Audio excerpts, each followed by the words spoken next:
Hello everyone. Today, we will elevate from the slums of a big goblin village and attempt to become the richest goblin alive, creating generational wealth for all of our future offspring and pave the way for future me to become the strongest warrior and eventually beat Soulash 2. Will we be able to generate 100,000 gold and a passive income to support future generations? Join us and find out. We start in the goblin village of Clackbarrow, the largest of all the goblin villages. Before Glork can begin planning a sprawling, money-making village and start raking in the big money, he first has to focus on his immediate survival. With nothing but the clothes on his back, which actually is none at all, he needs to earn some pesos to acquire essential equipment. Glork isn't really skilled in anything, but he does have some talent in leadership, pyromancy and hunting. So the first thing we do is allocate some points in dexterity to boost his archery damage. Unlike in the real world, quick ways to earn some cash involve axes and pickaxes. Unfortunately, we couldn't afford those yet, so I asked the toolmaker to craft us the most basic knife, allowing us to at least harvest skins from creatures during our adventures. While waiting for the knife to be made, I spent my time leaping off the local mountain. Yup, you heard that right. Apparently that's how you train athletic skills in Soulash 2. So after spending hours intentionally popping my kneecaps, I managed to increase my athletic skill by a staggering 1. What? Why go through all this? I'm glad you're asking. The athletic skill tree has a perk that boosts our carrying capacity by 20, which at this level essentially doubles the amount of stuff we can carry. We picked up the knife at the toolmakers, drank a sip of water from the town well and went on our first adventure. We only have one point of interest on the map, so I guess that's where we're headed. It turns out to be a dark cave with bandits inside. Visibility is poor, but with his immolate ability, his dagger and his bow, Glork manages to take down the first bandit. Quickly grabs the dagger from the corpse, leaves the caves to equip it, and takes a brief nap to heal up before continuing his exploration. We encountered a second bandit, put her into eternal slumber, and took her torch. Wow, that torch would have been really useful before we entered the dark cave. Anyway, there was no time to waste as the third bandit was already closing in. You killed them all. Glork looted the bodies and as a true goblin, cut them up for some sweet human meat. After dispatching and skinning the nearby sheep, we discovered the final chest of the point of interest, with some amazing loot in it. Not. Back at Clackbarrow, Glork sold all the loot for 94 coins. Quite a decent haul. With the cash, we ordered both a hatchet and a pickaxe from the toolmaker. The tools were quite heavy and occupied most of Glork's inventory space, leaving him with only 5 out of 20 available.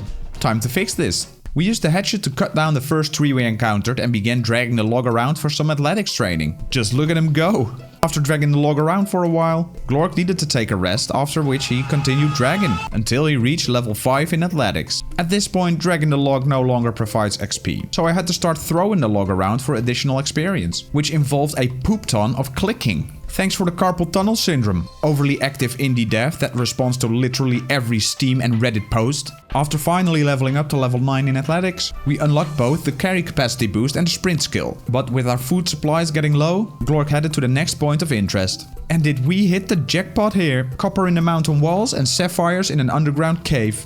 Gotta love the mining. The actual objective was another mountain cave. This one was crawling with Neanderthals. No, seriously, there were like 12 of the guys in there. But Glork, ever the strategist, used his weapons, magic and wits to take them down one by one. After clearing out the cave, he looted the bodies for a decent batch of gear and Neanderthal burgers. Back in town, I was all set to smelt the copper ores into copper bars for a sweet profit. But of course, we need to boost our adventuring skill a bit more before we can learn how to smelt. So we sold the rest of our loot for about 200 coins. With that cash in hand, we grabbed our axe and hit the nearby forest. We chopped down some trees, turned the logs into planks, and crafted those into staves to power level our adventuring skill. After a bit of effort, we finally learned how to smelt and turned the copper ore into bars, earning us 80 coins.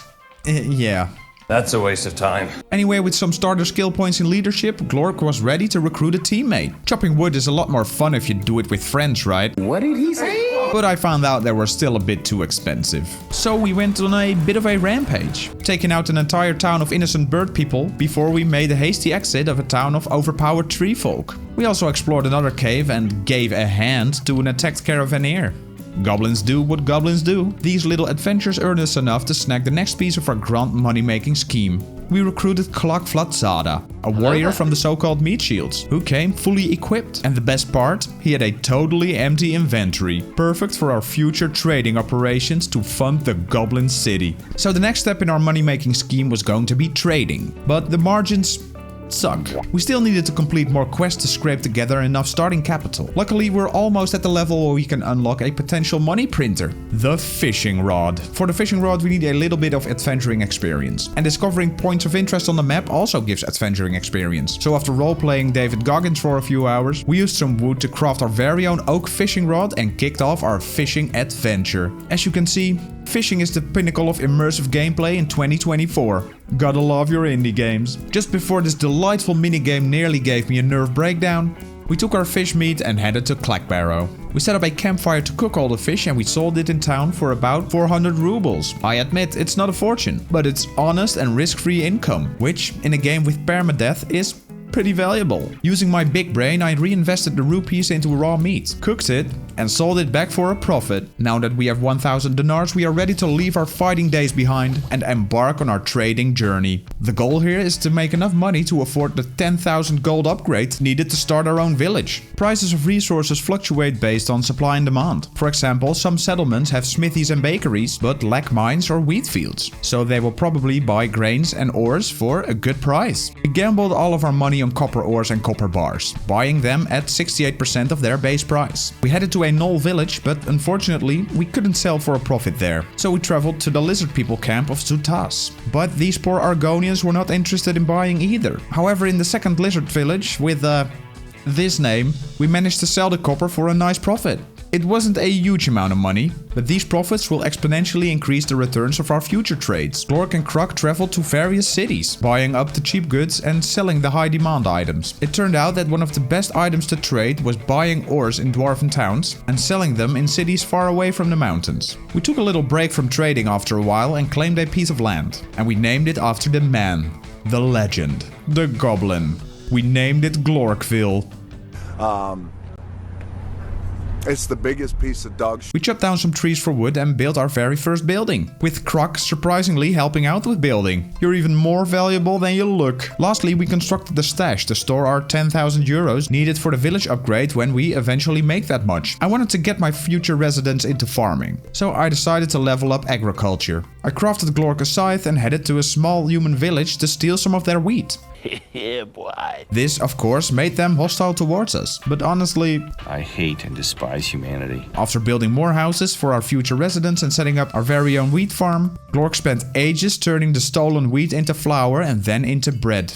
One eternity later. With bread baking proving to be a total bust as a money-making method, we went back to running around from town to town selling off junk. Days go by fast when trading in Soulash, and after literally 3 years of trading in Glork's lifetime, we had amassed about 20,000 gold. It was finally time to upgrade our shed to a full-fledged village. We did it. The village will serve as a solid foundation for generating the 100,000 coins and the passive income needed for Glork's future descendants. But wait, there's something missing. Alright, the villagers. So we headed to Clackbarrow to recruit the first goblins to our empire. Welcome Lompsada family. Feeding your villagers is apparently kind of important. So we started off building a fishery next to the river for a steady production of food. Now I wanted to automate the wheat farm so I wouldn't have to manually harvest every single piece of wheat. However, it turns out that the biome you build your base in actually determines the type of resource buildings you can build. And with the twilight forest we're in, we're pretty much screwed. This was a real setback, since I wanted to use the wheat to produce wheat beer in the tavern, which sold for a good amount of money. So I scrapped that idea and decided to make wine instead, which requires blueberries. And we went out to buy berry seeds from the elves, only to find out that you can't buy berry seeds at all. What is this nonsense? After scouring the forest for days and even petting wild larvas, because the game lets me, I finally found enough blueberry seeds to start a farm. After that I decided to just build every resource producing building that we could in the Twilight Forest, even if we couldn't turn them into the finished product. Because like in real life, if you just produce enough trash, people will buy it anyway. So that's exactly what we did. We built a tavern to turn the fish into cooked fish, another fishery to produce more fish, a second tavern, a hunter, 3 woodcutters, a carpenter, a blueberry farm, and a larva farm. Yeah. After that we set out to recruit more goblins, and when there were no more available, we started recruiting other greenskins. orcs, and there were plenty of those around. They were all obediently doing their jobs in the different farms, and the raw resources started to flow into our stash. We used the unoccupied villagers to trade the resources we created for a decent amount of money to the other settlements. However, the cash wasn't reeling in just fast enough. Sure, it was passive income, but I want more. Then, my tiny brain had a light bulb moment. What if we set up a second village in another biome where we can farm wheat, which we could then transport back to Glorkville to make the wheat beer? And so we did. We traveled north to a grasslands biome and set up the most bare bones farms that just met the minimum requirements to function properly. We went out to recruit some humans and dwarves into, well, let's not call it slavery. It's more like a goblin supervised lifetime unpaid internship. That doesn't sound that bad, right? We also built a tavern in this little hamlet to craft the beers, and we transported the remaining wheat to Glorkville, where it would be processed into even more beer. This really cranked up the money making. But then, ladies and gentlemen, I discovered a game-breaking feature that was perfectly balanced and would give me all the money I could ever want. All the time I'd been trading, I'd bought the items at low prices and stashed them away in my inventory. And that of Krok and Oga. Yeah, by the way, we recruited Oga just to be a walking backpack. With our bag filled with valuables, we traveled around for potential buyers. But here's the kicker. It turns out that you can assign wares for trade in the village menu, and it automatically lists the most profitable trade route on top. This is super convenient because now we just need to buy stuff and bring it back to the base to sell. Less traveling around. But wait, it gets even better. If you buy items in villagers, there appears to be a drop-down menu where you can select a town to have it delivered to. This completely bypasses the carry cap and delivers the items to your village directly. And above all, instantly. Plus, it appears that we can send out the trade caravans from our own settlement directly from the settlement management screen, which we can access wherever we are. Now we just travel around, find a huge stack of cheap ores and bars, buy them, get them instantly delivered to our village, and then instantly send one of our villagers away to sell them for the highest profit possible, in a matter of seconds. Combined with the passive generation of the trash items the village produced, we were now printing money like crazy. Wow, should have known this earlier. Anyway, the goal was to create generational wealth and a passive income to support Glork's offspring. And Glork obviously achieved that. Thank you guys for watching. I hope you enjoyed the video. If you did, leave it a like. And consider becoming a patron or channel member. A special thanks goes to my patrons. You guys are amazing. Well, until next time. Bye.